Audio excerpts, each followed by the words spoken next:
Greetings to all of you and welcome to today's program.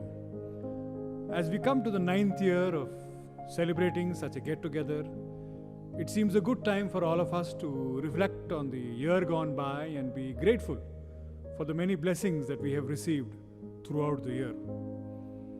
Before I begin my small talk this morning, I thought I would like to take this opportunity to thank all of those who have made this program to what it is today. In fact, we were not at all sure when we embarked upon this journey if we would have this program in the month of December for obvious reasons. But because of the enthusiasm and the desire shown by our staff and our students and our team at large, we seem to have been able to pull it off and bring it to the level which it is today. My gratitude to all of them, as we all firmly believe in the idea that come what may, the show must go on.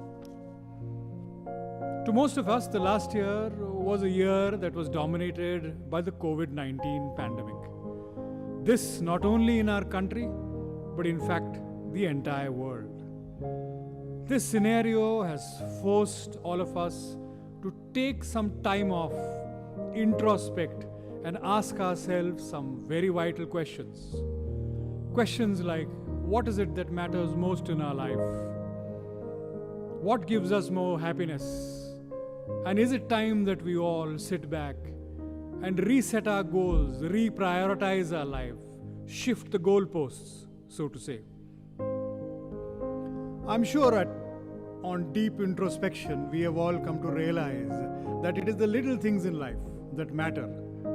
It is the little things in life like being with our family, being grateful for the many blessings that we have received throughout the year, and also be thankful for what we have rather than what we do not have. Christmas, as we all know, is a season of love, peace, joy, hope, and faith. And it is also a season where we could share this message to those who are deprived of the joy that this season brings along with it. Over the years, the emphasis of Christmas has changed greatly. Some of us celebrate Christmas with our families by having a community lunch amongst our extended family. Still others go to church and come back and have lunches with our family, and still others go to exotic destinations to ring in this joyous time of the year. This morning I thought I would share with you a story which I think is appropriate, which will help me greatly to illustrate the single thought that I want all of you to carry with you as you embark upon this holiday season to celebrate the birth of Christ. This is a real story. This is a story which I probably narrated to you during one of my talks in one of the functions maybe. It's a story based in America. It's a story about a young priest and his wife who are assistant pastors in a certain church in America. In the month of October, from their head parish, they get instructions to move to another church in another state.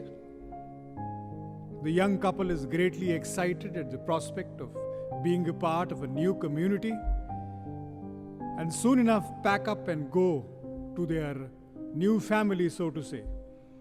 And among the first things they do after meeting their community, the church elders and others, is to go along with them to inspect the church. When they go to the church, they find that the church is in fine fettle, but still requires a bit of maintenance work, as we call it these days. And so the first thing that they do is they put up a notice on their church notice board asking for volunteers for members of the church and the community to volunteer for, say, painting work, some mason work, or maybe some carpentry work. And soon enough, there are a lot of people volunteer.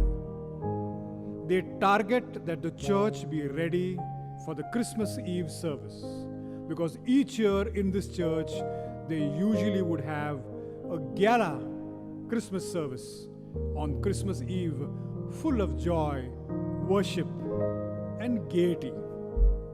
So sure enough, they start working with a vengeance, and about a week before Christmas, the church is spick and span ready for that all-important Christmas Eve function.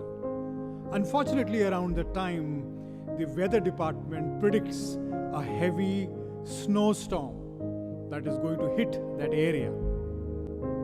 And sure enough, the next day there is a snowstorm coupled with rain and ice, which comes continuously for 3 days, which forces everybody to remain indoors for 3 days. As soon as the storm subsides, the first thing that the pastor does is to go into the church to inspect if there is any damage, if at all, to the church. And to his delight, somewhat he realizes that the church is largely intact, except for a small plaster that has fallen off in the middle of the pulpit, right behind the cross.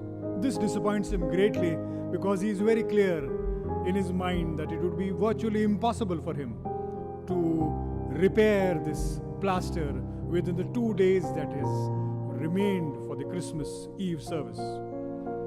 And so with a very morose mind, very introspectively that evening, he heads back towards his home. And as he is going home, on the way, he sees that there is a certain charity sale going on a couple of houses down from the church. He goes into that charity sale to see what is on display. And one of the things that catches his mind is a beautiful ivory-colored, crocheted tablecloth, which has the cross beautifully embroidered at the center of that tablecloth. And he in his mind feels that this would be ideal for him to take to his church and put it right on top of where the plaster has fallen, so that probably he would be able to hide that fallen plaster and give the church a much better look. And so he excitedly takes that crocheted tablecloth and with rapid steps heads towards the church. On his way, he sees a certain bus stop which is present right next to the church, where an old lady is sitting outside in the cold. It is dusk, mind you, at this point in time, and he walks up to the old lady and says, "Why are you sitting here in this chilled weather?"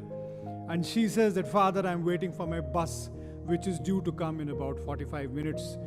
And the priest says, "Why don't you join me and come to my church and sit there in the warmth and the safety of the church for 45 minutes till it is time for your bus to come?" She readily accepts the invitation and she trudges along with him. They enter the church. The priest seats her at the back end of the church and heads toward the front, takes his little ladder and excitedly fixes up that white tablecloth, and to his delight realizes that it indeed hides the plaster that had fallen off due to the storms. As he is nailing this white tabled cloth, he realizes from the corner of the eye that the old lady has by now walked up to the front of the pulpit. And he glances back and looks at her, and she is very intently staring at that tablecloth and asks her what indeed is the problem, if any.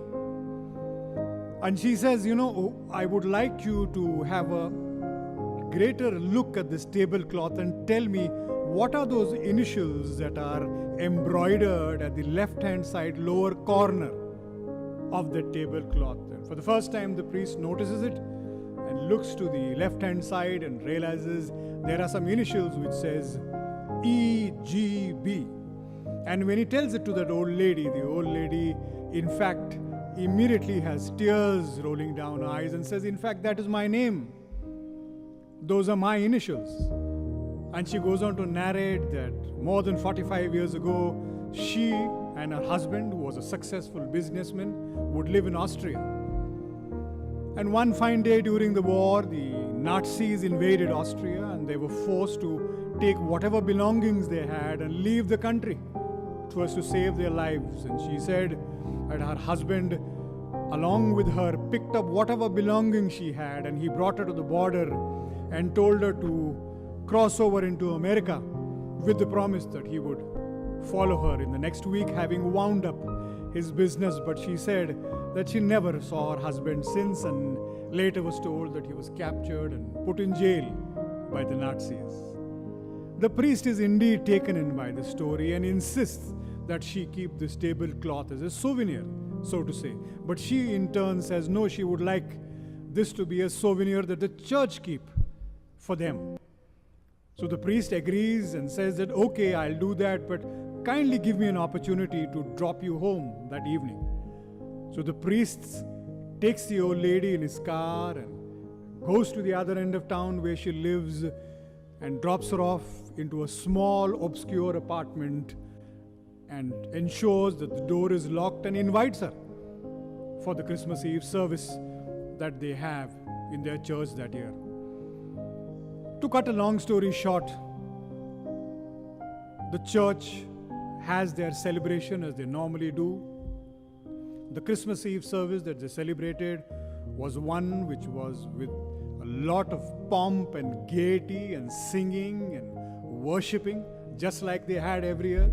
Similar, may I add, to the tea parties that we have in the college every year. And as is the custom in most churches around the world, once the service is over, the priest would stand at the rear end of the church, waiting to greet each and every member of the church as they filed out of the church. As the members started filing out of the church, he saw that as the church got empty, there was one old man sitting at the last pew of the church who wouldn't move. He glanced at him and he realized that this old man is in fact an old man who had seen at some point in time and who he knew lived all alone down the street next to his church and his parish home. And once the last member had gone, he went to walk up to the old man, and when he started looking for him, he realized that by then the old man had walked to the front of the church and was intently gazing at the tablecloth that was fixed in the pulpit. And the priest goes and says, what can I do for you? What is it that is bothering you? Or why are you looking so intently at that tablecloth? And he says, this tablecloth was in fact prepared by my wife 45 years ago when I was in Austria, and went on to narrate much the same story that the old lady had narrated the priest a couple of days ago. The story goes on to say that by now the priest had his heart in his mouth, so to say, and all he could mumble to the old man was, I would like to take you, Grandpa, to meet somebody right away. And the old man, without opposing him much, tells him with a deep sigh that indeed I have nobody, and I really wouldn't mind meeting somebody on this auspicious day. And he sits in the car with the priest and they head towards the old lady's home. When they reach the home, this young priest escorts this old man up the 3 flights of steps and knocks the door, as the story tells us so vividly. And when the door opens, to cut a long story short, the priest goes on to describe that this is one of the most wonderful moments he had ever seen in his own life. It was the most magnificent reunion that he had ever experienced in his entire life as a priest. It was a reunion that gave him so much joy and brought a great joy to his soul. The reason why I'm telling you the story, friends, is that as we go on to celebrate this holiday season and the birth of Christ, the question that we need to ask ourselves is, through the many years that you and I have been celebrating Christmas, how many of us have been able to bring about such or a similar reunion between two souls?